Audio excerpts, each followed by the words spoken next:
الرحمن الرحیم۔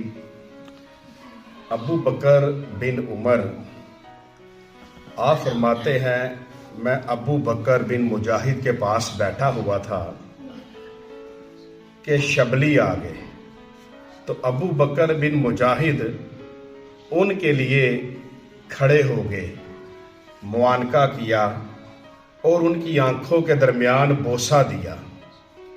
جب وہ چلے گئے تو میں نے عرض کی، یا سیدی، بغداد کے سارے لوگ شبلی کو دیوانہ کہتے ہیں اور آپ ان کے لیے کھڑے ہوئے، گلے سے لگایا، بوسہ لیا۔ تو وہ فرمانے لگے کہ ایک رات مجھے نبی صلی اللہ علیہ وسلم کی زیارت ہوئی، سبحان اللہ، اور میں نے دیکھا کہ نبی صلی اللہ علیہ وسلم ان کے لیے کھڑے ہوئے، ان کو گلے سے لگایا اور ان کی آنکھوں کے درمیان بوسہ دیا۔ تو میں نے عرض کی کہ یا رسول اللہ صلی اللہ علیہ وسلم، آپ اتنی عزت افزائی شبلی کو دے رہے ہیں، اتنی عزت افزائی اس کے لیے؟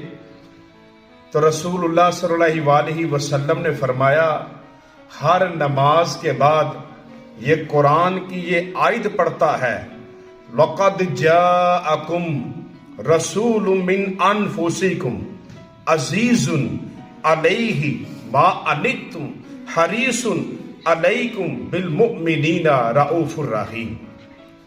بے شک تمہارے پاس تم میں سے ایک عظیم رسول تشریف لائے، ان پر تمہارا مشقت میں پڑنا سخت گراں ہے، وہ تمہاری بلائی بہت چاہنے والے ہیں اور مومنوں پر نہایت رحیم اور بے حد مہربان ہیں۔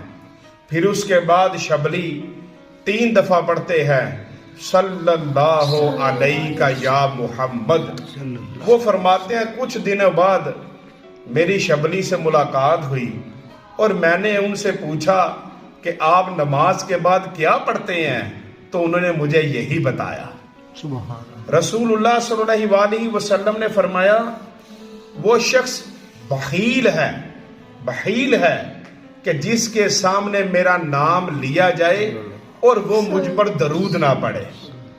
پھر رسول اللہ صلی اللہ علیہ وسلم نے فرمایا، وہ شخص بے وفا ہے کہ جس کے سامنے میرا نام لیا جائے اور وہ مجھ پر درود نہ پڑے۔ ہم تو کہتے ہیں نا کہ میں نے اس کے ساتھ اتنا سلوک کیا ہے، یہ میرے ساتھ بے وفائی کر گیا ہے۔ نہیں، ہماری کوئی صیت نہیں ہے کہ ہم اپنی ذات کے لیے کسی کو منافق کہیں، کسی کو بے وفا کہیں۔ منافق بھی وہ ہے جو حضور کی شان تو لے، جو ہماری کمر پیچھے ہماری بات کرے، وہ منافق نہیں ہے۔ اور بے وفا بھی وہ ہے کہ جب اس کے سامنے حضور کا نام لیا جائے اور وہ درود نہ پڑے۔ رسول اللہ صلی اللہ علیہ وسلم فرمایا کہ مومن وہ ہے جس کو اپنی ماں، باپ، بہن، بھائی، بیوی، بچے سب سے بڑھ کر مجھ سے محبت ہے، جو سرکار پر درود پڑھنے والا ہے۔ اللہ تبارک و تعالیٰ مجھے اور آپ سب کو درود پاک کثرت سے پڑھنے کی توفیق عطا